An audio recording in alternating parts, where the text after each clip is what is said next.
Anti ഇന്ന് night fried rice ഉണ്ടാക്കി തരുമോ? നോക്കട്ടെ. ഗൈസ്, അപ്പോൾ ആൻറ്റി നമുക്ക് ഫ്രൈഡ് റൈസ് ഉണ്ടാക്കി തരാൻ വേണ്ടി ഓർഡർ ചെയ്ത എല്ലാ സാധനങ്ങളും എത്തിയിട്ടുണ്ട്. അപ്പോൾ ആദ്യം ആൻറ്റി വെജിറ്റബിൾസൊക്കെ കഴുകി വൃത്തിയാക്കിയതിന് ശേഷം കട്ട് ചെയ്തു.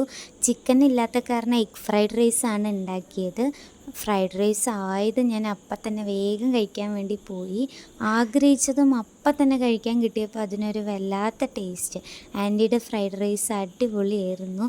അപ്പോൾ ഗൈസ്, ഇന്നത്തെ വീഡിയോ ഇഷ്ടമായാൽ എല്ലാവരും സപ്പോർട്ട് ചെയ്യണേ.